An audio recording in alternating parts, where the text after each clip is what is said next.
Romeo की किताब, उसका 4था अध्याय और पहले वचन से लेकर और 5 वचन तक पहले हम पढ़ लेते हैं, फिर उस पर थोड़ा मनन करेंगे और धीरे धीरे आगे चलेंगे। लिखा है, इसलिए हम क्या कहें, हमारे शारीरिक पिता अब्राहम को क्या प्राप्त हुआ? क्योंकि यदि अब्राहम कामों से धर्मी ठहराया जाता तो उसे घमंड करने की जगह होती, परंतु परमेश्वर के निकट नहीं। पवित्र शास्त्र क्या कहता है? यह है कि अब्राहम ने परमेश्वर पर विश्वास किया और यह उसके लिए धार्मिकता गिना गया। काम करने वाले की मजदूरी देना दान नहीं परंतु हक समझा जाता है। परंतु जो काम नहीं करता वरन भक्तिहीन के धर्मी ठहराने वाले पर विश्वास करता है, उसका विश्वास उसके लिए धार्मिकता गिना जाता है। मान लीजिए कि आपको कहीं पर मजदूरी करने का काम मिला और आपको सुबह 9 बजे काम पे रखने से पहले मालिक ने बोला, देखो तुम पूरे दिन शाम तक काम करोगे 5 बजे तक, तो शाम का खाना मैं तुमको खिलाऊंगा, दाल बाटी चूरमा घी में तर करके। सैलरी मिलेगी वो तो मिलेगी, साथ साथ में खाना मेरी तरफ से तुमको खिलाया जाएगा। अब ये आपका अनुबंध हो गया, ये कॉन्ट्रैक्ट हो गया। अब जब आपके साथ में ये कॉन्ट्रैक्ट हो गया और उसके बाद में आप सुबह 9 बजे से काम करने लग गए और पूरी हाड़ तोड़ मेहनत आपने शाम के 5 बजे तक करी, उसके बाद में आप शाम को जब खाना खाने बैठे, अब तो क्या करते हैं? अब आपका अधिकार है या नहीं खाना खाने का? अब तो आपका अधिकार है, क्योंकि कॉन्ट्रैक्ट बन गया था कि आप सुबह से लेकर शाम तक जब काम करेंगे तो आपको खाना मालिक खिलाएगा। अब मालिक जब खाना खिलाने बैठा तो देखा चूरमा तो खत्म हो गया और बाटी में घी तो है ही नहीं। अब आपके मन में क्या क्या होएगा? आपके मन में गुस्सा आएगा। आप बोलेंगे ये क्या बात है, बाटी में घी कहाँ है और वो चूरमा कहाँ है? तुमने कहा था दाल बाटी चूरमा, चूरमा लेके आओ, घी लेके आओ, कहीं से मंगाओगी, हमको क्या मतलब, हमने तुम्हारे लिए पूरे दिन काम किया। सच सच बताइए, यदि आप और मैं उस जगह पे होते, क्या हमारे मन में ये भावना ना होती? क्या हम हक से नहीं बोलते कि भैया तुमने कहा था दाल बाटी चूरमा, अब चूरमा तो आएगा तभी खाएंगे खाना, और खाना खाए बिना मानेंगे नहीं, ये हमारा हक है। लेकिन इसके बजाय आप बदहवासी की हालत में थे, आपके पास में कुछ काम धंधा नहीं था और भूख बहुत जोर की लगी हुई थी, और फिर कहीं पर लंगर लगा हुआ था। लंगर में उन्होंने बोला भाई साहब फ्री में है खाना, आओ। आप फ्री में चले गए खाना खाने के लिए, वहाँ पर भी दाल बाटी चूरमा खिला रहे थे। आपने किसी की थाली में देख लिया और दाल बाटी चूरमा घी भी है, परंतु आपका जब नंबर आया तब तक बोलते भाई साहब चूरमा तो ख़त्म हो गया, घी भी ख़त्म हो गया। तो आप क्या बोलेंगे? आप बोलेंगे हाँ भाई साहब ठीक है, जो भी है चलो बाटी दाल ले आओ, जो भी है, क्योंकि अब आपका हक नहीं है। अब आप जानते हैं कि जो मिल रहा है ये अनुग्रह से मिल रहा है, ये कृपा से मिल रहा है। अब आपके अपने स्वभाव में, आपके अपने एटीट्यूड में बड़ा अंतर आ जाएगा। सच बात है, यही बात यहां पर लिखी हुई है। जब हम इसको पढ़ते हैं तो लिखा हुआ है दूसरे वचन से कि यदि अब्राहम कामों से धर्मी ठहराया जाता तो उसे घमंड करने की जगह होती, क्योंकि फिर वो काम करता। काम का मतलब है कर्मों के द्वारा यदि उद्धार होता तो अब्राहम के पास में एक घमंड करने की जगह होती। वो व्यवस्था का पालन करने से यदि धर्मी होता तो व्यवस्था का पालन करने के बाद में परमेश्वर से कह सकता था, प्रभु मैंने आपकी आज्ञा का पालन किया है और अब मैं इस चीज का अधिकारी हूं, अब ये आशीष तो मुझे आपको देनी पड़ेगी। परमेश्वर को बाध्य करने वाली बात वो बोल सकता था यदि वो व्यवस्था का सही सही पालन करता। लेकिन तीसरे वचन में लिखा है, पवित्र शास्त्र क्या कहता है? यह है कि अब्राहम ने परमेश्वर पर विश्वास किया और यह विश्वास उसके लिए धार्मिकता गिना गया। काम करने वालों को मजदूरी देना दान नहीं हक समझा जाता है। जैसे मैंने शुरू में आपको बताया कि आपने जब काम किया दिन भर तो शाम को आपका हक बन गया कि जो खाने का प्रॉमिस किया गया था वो प्रॉमिस करने वाले को पूरा करना पड़ेगा। अब ये आपके लिए दान नहीं है, जो मालिक है वो दान नहीं कर रहा है, बल्कि यह आपका हक हो गया है। काम करने वाले की मजदूरी देना दान नहीं परंतु हक समझा जाता है। लेकिन आगे लिखा हुआ है, जो काम नहीं करता परंतु भक्तिहीन के धर्मी ठहराने वाले पर विश्वास करता है, उसका विश्वास उसके लिए धार्मिकता गिना जाता है। अब्राहम ने कोई काम नहीं किया है, अब्राहम ने कोई कर्म नहीं किया है, अब्राहम ने किसी व्यवस्था का पालन नहीं किया है, अब्राहम ने कोई रीति रिवाज को पूरा नहीं किया है। अब्राहम ने सिर्फ परमेश्वर की बुलाहट पर विश्वास कर लिया।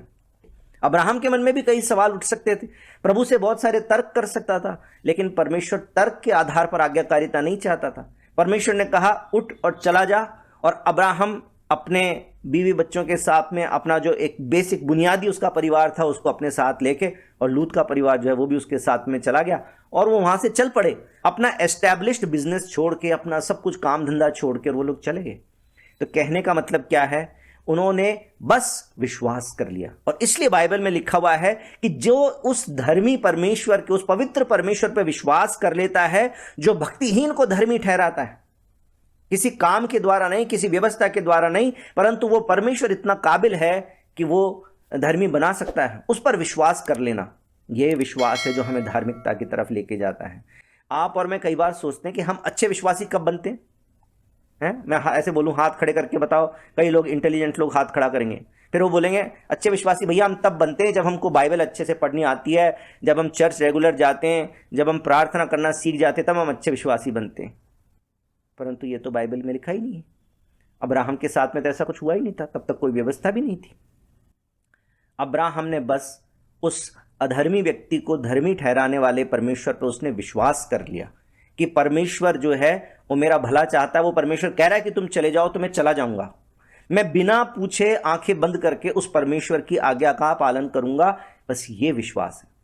हम अच्छे विश्वासी तब बनते हैं जब हम बिना किसी ज्ञान के, बिना किसी तर्क के, बिना किसी जानकारी के भी परमेश्वर की आज्ञा का पालन करने लगते हैं, तो हम विश्वासी बनते हैं।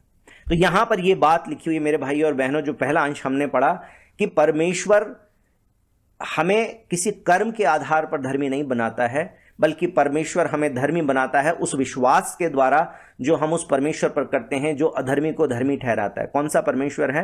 वो परमेश्वर जो मनुष्य रूप में इस दुनिया में आया, किस लिए? पापियों के पापों की कीमत चुकाने के लिए, जो पापियों को बचाने के लिए संसार में आया, जिसका नाम यीशु है। जब हम उसके नाम पर विश्वास करते, यही बात को 6 वचन से लेकर 8 वचन तक दाऊद इस बात को कंफर्म करता है। अब आगे जब हम चलते हैं तो 6 वचन से लेकर 8 वचन तक लिखा हुआ है, जिसे परमेश्वर बिना कर्मों के धर्मी ठहराता है उसे दाऊद भी धन्य कहता है। धन्य है वे जिनके अधर्म क्षमा हुए और जिनके पाप ढांपे गए। धन्य है वह मनुष्य जिसे परमेश्वर पापी ना ठहराए। ये कौन कह रहा है? ये दाऊद कह रहा है। ये उसी बात को कंफर्म कर रहा है जो बात अब्राहम के लिए पौलुस ने बताई है। तो आइए अब 9 वचन से आगे चलते हैं। 9 वचन से आगे, तो यह धन्य वचन क्या खतना वालों ही के लिए है या खतना रहितों के लिए भी? कहने का मतलब है क्या सिर्फ यहूदियों के लिए ही है या गैर यहूदियों के लिए भी है? फिर आगे लिखा है, हम ये कहते हैं अब्राहम के लिए उसका विश्वास धार्मिकता गिना गया। तो वो कैसे गिना गया? खतने की दशा में या बिना खतने की दशा में? खतने की दशा में नहीं, परंतु बिना खतने की दशा में। उसने खतने का चिन्ह पाया कि उस विश्वास की धार्मिकता पर छाप हो जाए जो उसने बिना खतने की दशा में रखा था, जिससे वह उन सब का पिता ठहरे जो बिना खतने की दशा में विश्वास करते हैं, ताकि वे भी धर्मी ठहरें और उन खतना किए हुओं का पिता हो जो न केवल खतना किए हुए हैं परंतु हमारे पिता अब्राहम के उस विश्वास की लीक पर भी चलते हैं जो उसने बिन खतने की दशा में किया है। अब आप बोलेंगे ब्रिजेश भाई कैसी बातें करो, खतना, बिना खतना, बना खतना, खतना है, ऊंचा पापड़, कच्चा पापड़, पक्का पापड़, कैसी बात कर दिया आपने, लगातार बोले ही जा रहे हो, कुछ समझ ही नहीं आ रहा है। अब मैं बड़े आसान तरीके से आपको बता देता हूं इसका अर्थ क्या है। इसका अर्थ यह है कि यहां पर एक सवाल पूछा गया है कि अब्राहम के लिए उसका विश्वास, ये उसकी धार्मिकता गिना गया। तो ये कब गिना गया? क्या अब्राहम ने व्यवस्था का पालन किया इसलिए उसका विश्वास धर्मी गिना गया, या उससे पहले गिना गया?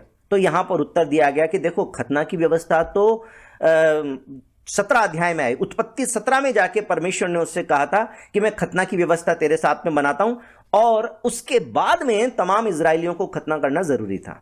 लेकिन उससे पहले ही उसने परमेश्वर पर विश्वास कर लिया था। 12 अध्याय में परमेश्वर ने उसको प्रॉमिस किया था। यहोवा ने अब्राहम से कहा, अपने देश और अपने कुटुंबियों और अपने पिता के घर को छोड़कर उस देश में चला जा जो मैं तुझे दिखाऊंगा, और मैं तुझसे एक बड़ी जाति बनाऊंगा, तुझे आशीष दूंगा, तेरा नाम महान करूंगा, तू आशीष का मूल बनेगा। और इस प्रकार से बहुत सारी बात परमेश्वर ने अब्राहम से बोली।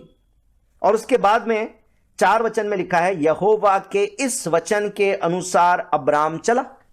तब 17 अध्याय के अंदर जब हम आते हैं, तब परमेश्वर उससे कहता है, पहले वचन, कि मैं सर्वशक्तिमान ईश्वर हूं, मेरी उपस्थिति में चल और सिद्ध होता जा, मैं तेरे साथ वाचा बांधूंगा।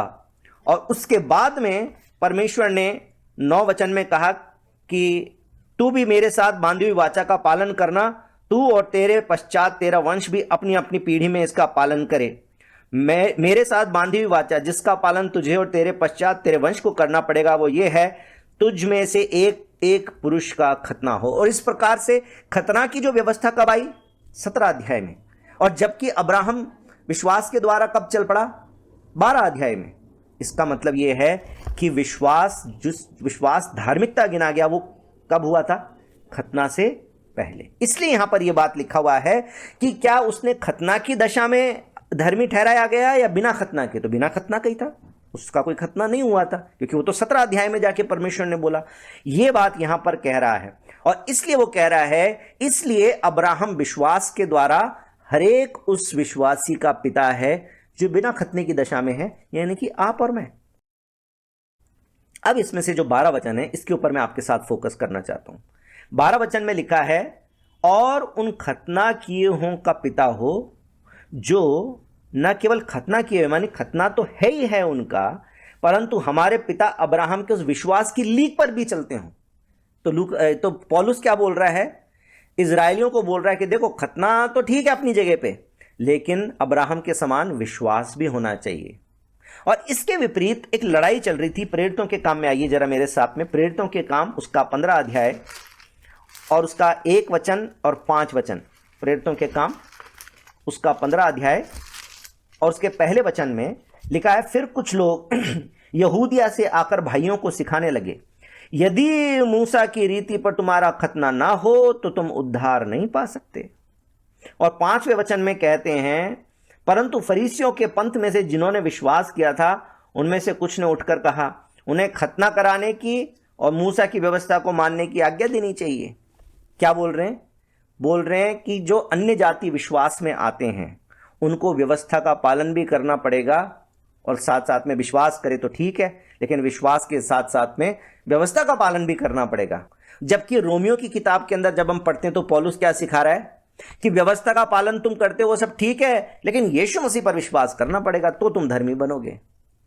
ये बात अगर आप समझ सकते हैं, मैं सोचता हूं कई लोग नए विश्वासी हैं, समझ ना पा रहे हों, ऐसा संभव है, लेकिन मैं जो आपको बात बताना चाहता हूं वो ये है कि परमेश्वर के वायदों पर विश्वास करना, बस ये ही जरूरी है। व्यवस्था का पालन जो है वो पुराने नियम के लोगों के लिए था। उस व्यवस्था का पालन करना आज आपके और मेरे लिए ज़रूरी नहीं है। ना तो हमें सैक्रिफाइस यानी कि पशु बलिदान करने की आवश्यकता है, ना हमें कोई खतना कराने की ज़रूरत है, ना हमें कोई नाम बदलने की ज़रूरत है, ना हमें कोई इजरायली बनने की ज़रूरत है, ना हमें कोई धर्म परिवर्तन करने की ज़रूरत है। अगर हमें ज़रूरत है तो सिर्फ इस बात की है कि यीशु मसीह पर विश्वास करना पड़ेगा। इसलिए परमेश्वर कहता है, चाहे व्यवस्था का पालन करने वाले हो चाहे बिना व्यवस्था वाले हो, सबको यीशु मसीह पर विश्वास करने की जरूरत है। 13-14 वचन भी पढ़ लें जरा। क्योंकि यह प्रतिज्ञा कि वह जगत का वारिस होगा न अब्राहम को न उसके वंश को व्यवस्था के द्वारा दी गई। व्यवस्था के द्वारा दी गई थी क्या? लिखा है अब्राहम को और उसके वंश को। यह जो प्रॉमिस मिला था कि मैं तुझे आशीष दूंगा, यह व्यवस्था के द्वारा मिला था या व्यवस्था से पहले मिला था? व्यवस्था से पहले मिला था ना, क्योंकि व्यवस्था किसके द्वारा आई? मूसा के द्वारा। लेकिन अब्राहम को परमेश्वर ने वायदा किया था, और इसलिए लिखा है कि अब्राहम को और ना उसके वंश को। यह व्यवस्था के द्वारा नहीं दी गई, परंतु विश्वास के द्वारा धार्मिकता मिली। क्योंकि यदि व्यवस्था वाले वारिस हैं तो विश्वास करना बेकार है।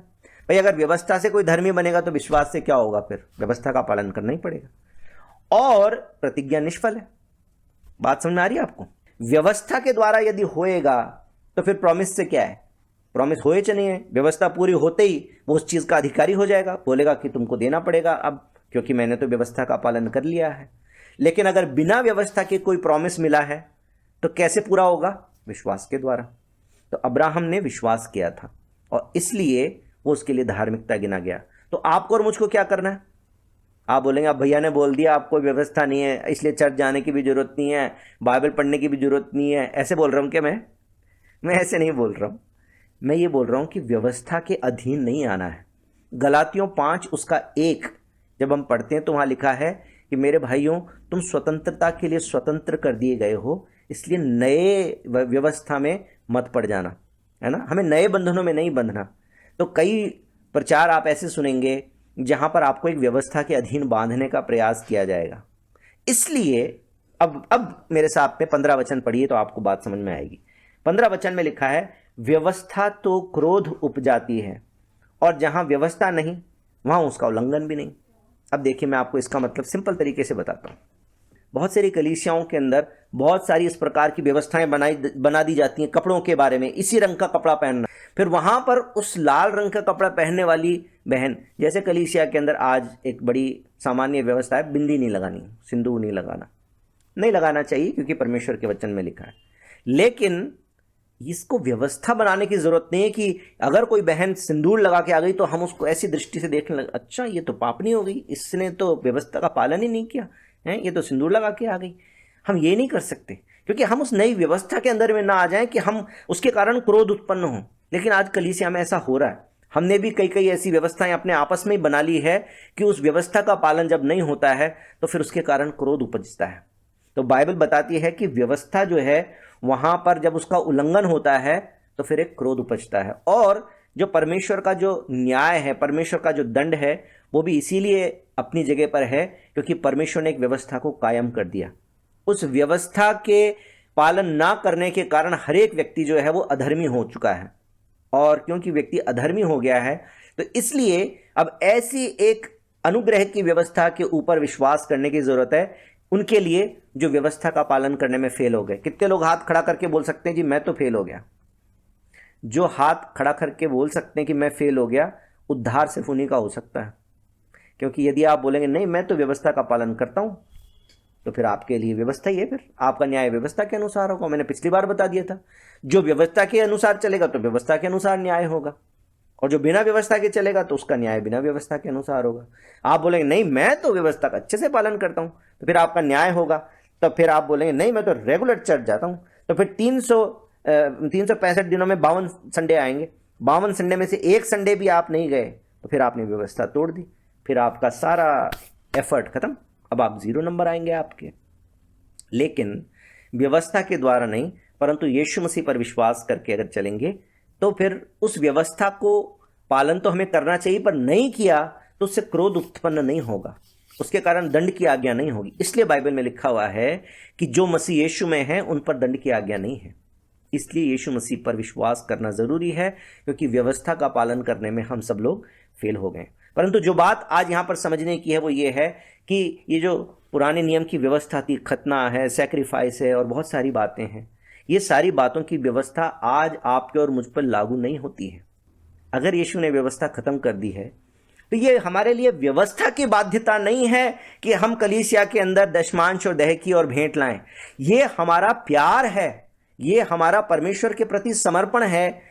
नए नियम के अंदर किसी व्यवस्था के आधार पर हम परमेश्वर के भवन में दशमांश और भंडार में नहीं लाएंगे। हम इसलिए लाएंगे क्योंकि हम प्रभु से प्यार करते हैं, इसलिए क्योंकि हम ये विश्वास करते हैं कि जो कुछ है वो परमेश्वर का दिया हुआ है, उस पर परमेश्वर का मुझसे ज्यादा हक है। परमेश्वर के राज्य की बढ़ोतरी के लिए मुझे खर्च होना चाहिए, मुझे परमेश्वर के लिए बढ़ चढ़ के देना चाहिए।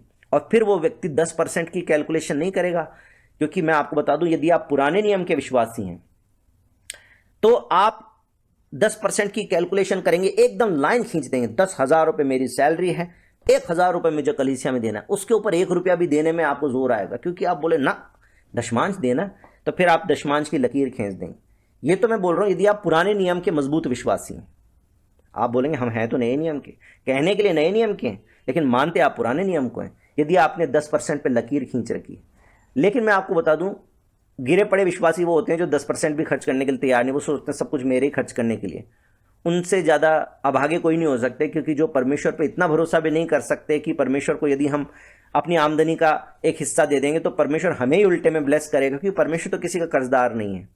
लेकिन ऐसे विश्वासियों के बारे में मैं बात ही क्या करूं, खैर वो तो उनको अपने आप में निर्णय लेना चाहिए कि क्या प्रभु से सच में प्रेम करते हैं, क्योंकि प्रभु ने उनके लिए प्राण दे दिए और वो प्रभु के लिए 10% भी खर्च नहीं कर सकते, तो मैं सोचता हूं कि ये इससे ज़्यादा दुख की बात नहीं हो सकती। लेकिन नए नियम के हिसाब से यदि हम इसको देखें तो मैं सोचता हूं कि 10% तो हमारी बॉटम लाइन होनी चाहिए। 10% हमारी बॉटम लाइन होनी चाहिए।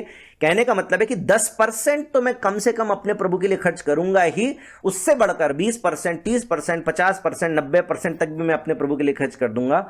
ये नए नियम का विश्वासी है, यानी कि जो हर्ष से देना चाहता है अपने प्रभु के लिए, वो नए नियम का विश्वासी है। उसके लिए बॉटम लाइन जो है वो 10% है। और जो पुराने नियम का विश्वासी बने रहना चाहता है, वो मिनिमम प्रभु के लिए करना चाहता है। वो बोलता है कि बस मैं प्रभु के सामने दोषी ना ठहराया जाऊं, इसलिए मिनिमम क्या कर दूं कि प्रभु मेरे अंदर इस बात पे दोष ना निकाले। तो बोलते कितना परसेंट कम से कम देना पड़ेगा? बोले 10% देना पड़ेगा। बस 10% तो मैं दे दूंगा, 10% से 11% नहीं हो सकता, मेरा अपना भी खर्चा है, मेरे अपने भी काम है। प्रभु ने बोला 10%, अब 10% दे दिया, बाकी ठीक है। यह है पुराने नियम का विश्वासी। नए नियम का विश्वासी बोलता है मैं अपने प्रभु के लिए 10% तो मिनिमम खर्च करूंगा ही, क्योंकि मेरा प्रभु कहता है कि तुम दशमांश भंडार में ला के परख के तो देखो मुझे, मैं तुम्हें बरकत के देता हूं कि नहीं, आशीषों की बारिश करता हूं या नहीं। और फिर वो 10% नहीं, 20% और 25% और 50% भी अपने प्रभु के लिए खर्च करता है, और हर्ष से देता है, और बता बता के नहीं देता, किसी को पता भी नहीं चलता कि वो कितना प्रभु के लिए खर्च कर देता है। वो नए नियम का विश्वासी है। बोले यीशु मसीह की जय। व्यवस्था के पालन करने से धर्म नहीं है मेरे भाई और बहनों। पुराने नियम के विश्वासी मत बनिए कि आप सोचें कि सारी व्यवस्थाएं जो है वो खत्म हो गई, बस एक ही व्यवस्था, ये व्यवस्था भी खत्म हो गई है। दशमांश की व्यवस्था नए नियम के विश्वासियों के लिए नहीं है, परंतु नए नियम की जरूरत उससे भी बढ़कर है। नया नियम जो है पुराने नियम से बहुत हाई लेवल का है। पुराने नियम में परमेश्वर ने कहा था व्यभिचार मत करना, नए नियम का स्टैंडर्ड है किसी की तरफ व्यभिचार से देखना भी मत। पुराने नियम का स्टैंडर्ड था हत्या मत करना, लेकिन नए नियम का स्टैंडर्ड है गुस्से में उसको, क्रोध में, मूर्ख में मत बोलना। मेरे भाई और बहनों, पुराने नियम में था चोरी मत करना, नए नियम में है लालच भी मत करना। नए नियम के स्टैंडर्ड बहुत बड़े हैं। पुराने नियम में बोला था 10% दे देना, नए नियम का स्टैंडर्ड 10% तो दे ही देना। इसका मतलब क्या है? इसका मतलब यह है कि यदि सच में आपकी परिस्थिति कभी ऐसी आ गई है कि आप 10% भी खर्च नहीं कर सके, तो परमेश्वर आपको दोषी नहीं ठहराएगा। ये याद रखिएगा। अगर आप किसी महीने कुछ भी नहीं दे सके तो भी परमेश्वर आपको दोषी नहीं ठहराएगा, क्योंकि आपके ऊपर 10% की बाध्यता नहीं है, दशमांश की बाध्यता नहीं है। उस व्यवस्था की हर एक जरूरत को यीशु मसीह ने पूरा कर दिया है। इसलिए ये व्यवस्था भी हम पर बाध्यता नहीं करती कि इसके बिना हम पापी हो जाएंगे। लेकिन नए नियम का स्टैंडर्ड बहुत बड़ा है, इसलिए हमें उस व्यवस्था से भी बढ़कर अपने परमेश्वर के लिए खर्च होना चाहिए। अब इसके साथ में आखिरी बात और जोड़ दूं, उसके बाद में क्लोज करता हूं कि परमेश्वर की जो दिल की इच्छा है उसके अंदर व्यवस्था कभी भी नहीं थी। परमेश्वर ने आदम और हव्वा को क्या कोई व्यवस्था दी थी? नहीं दी थी। परमेश्वर ने कहा कि तुम जो मर्जी खाओ, जैसे मर्जी रहो, बगीचे क्या तुम देखभाल करो, मस्त रहो, जानवरों के नाम तुमने रख दिए, तुम्हारे कंट्रोल में, तुम रहो आराम से, खुश रहो। लेकिन जब उन्होंने पाप किया तब परमेश्वर को पहला बलिदान करना पड़ा और एक जानवर का खाल से उनको कपड़ा पहनाया। अब्राहम को परमेश्वर ने जब वायदा किया, नूह को किया, जब नूह को परमेश्वर ने वायदा किया, क्या परमेश्वर ने कोई व्यवस्था के द्वारा किया? नहीं, कोई व्यवस्था के द्वारा नहीं किया, परंतु परमेश्वर ने नूह की आत्मा में एक व्यवस्था दे दी जिसके कारण उसने परमेश्वर को बलिदान चढ़ाया। इसी प्रकार से कैन और हाबिल के मन में परमेश्वर ने अपने आप डाल दिया, वो अपने मन से करने लगे, परमेश्वर के लिए कुछ ले आए। कैन भी ले आया, हाबिल भी ले आया। परमेश्वर ने व्यवस्था ठहराई नहीं थी, अपने मन की मर्जी से लाए थे। लेकिन एक का मन खराब था, परमेश्वर ने ग्रहण नहीं किया, दूसरे का मन अच्छा था, प्रभु ने ग्रहण कर लिया। दशमांश की कोई व्यवस्था नहीं थी। अब्राहम को भी परमेश्वर ने जब वायदा किया, कोई व्यवस्था नहीं थी, परंतु परमेश्वर ने जो प्रॉमिस किया उस प्रॉमिस पर अब्राहम ने विश्वास किया, इसलिए उसके लिए धार्मिकता गिना गया। कहने का मतलब क्या है कि लॉ या व्यवस्था ये परमेश्वर की ओरिजिनल इच्छा में नहीं थी, परंतु क्योंकि मनुष्य जो है वो बिना व्यवस्था के सीधी लाइन में चलता नहीं है। ये तो अभी भी होता है ना, जब तक मास्क लगाने पे फाइन नहीं आया तो कोई मास्क लगाने के लिए तैयार नहीं था, लेकिन जब पुलिस ने बोला 500 रुपये का फाइन लगेगा, फिर सबके मास्क आ गए। उसके बाद में कोई बिना मास्क के बाहर नहीं निकल रहा था। ऐसे कोई हेलमेट लगाएगा नहीं, हेलमेट को जो है इधर इधर बगल में टांग के गाड़ी चलाते रहेंगे, लेकिन सामने पुलिस वाला दिख जाएगा तो फट से हेलमेट लग जाएगा। हम आज भी वही वाले लोग हैं, बिना व्यवस्था के चलना नहीं चाहते हम, इसलिए डंडे की व्यवस्था करनी पड़ती है। ऐसे परमेश्वर को यह व्यवस्था इसलिए करनी पड़ी क्योंकि मनुष्य जो है अपने मन की मर्जी से परमेश्वर के साथ में नहीं चलता है। यह मैंडेटरी नहीं था। अब्राहम ने विश्वास किया था, अब्राहम बिना खतना की दशा में था, बिना व्यवस्था वाला था, और परमेश्वर ने प्रतिज्ञा जो है वो विश्वास पर आधारित दी है, व्यवस्था पर आधारित नहीं दी है। व्यवस्था तो बाद में आई थी। इसलिए मैं तो यीशु मसीह पर विश्वास करता हूं, खतना वाला हो या खतना रहित हो, दोनों के लिए परमेश्वर का वायदा है। प्रभु यीशु मसीह के द्वारा जो व्यवस्था है उसी के द्वारा हमारा उद्धार है, अनुग्रह की व्यवस्था है। यदि आप वो विश्वास जो धार्मिकता ठहराता है उस विश्वास के अनुसार चलते हैं तो वो विश्वास ऐसा है कि निराशा की अवस्था में भी आप अपने परमेश्वर पर विश्वास किए रहते हैं। आपको लगता कुछ नहीं हो सकता, तब भी विश्वास किए रहते हैं। जैसे अब्राहम ने विश्वास कर लिया, खुद 100 वर्ष का है, सारा बूढ़ी हो गई है, संतान हो नहीं सकता है, मासिक धर्म बंद हो गया, बाइबल में लिखा हुआ है, लेकिन उसके बावजूद भी विश्वास रखा। और न सिर्फ विश्वास रखा, बल्कि आगे 20 वचन से आगे लिखा है, और न अविश्वासी होकर परमेश्वर की प्रतिज्ञा पर संदेह किया, पर विश्वास में दृढ़ होकर परमेश्वर की महिमा की। न सिर्फ इतना किया कि विश्वास रखा, बल्कि परमेश्वर की जय जयकार और परमेश्वर की महिमा भी करता रहा। और यही विश्वास जो है 23 वचन में लिखा है, यही विश्वास उसके लिए धार्मिकता गिना गया। आज आप भी और मैं भी यदि पापियों के पाप क्षमा करने वाले विश्वास परमेश्वर पर विश्वास करते हैं, निराशा की अवस्था में भी उस पर विश्वास किए रहते हैं, अपने आप को असहाय और निर्बल जानकर अपना पूरा भरोसा अपने परमेश्वर पर करते हैं, और परिस्थितियां बदले चाहे नहीं बदले अपने परमेश्वर पर विश्वास करके उसकी महिमा करते रहते हैं, तो यही वो विश्वास है जो आपके और मेरे लिए भी धार्मिकता गिना जाएगा। आमीन। बोलो यीशु मसीह की जय।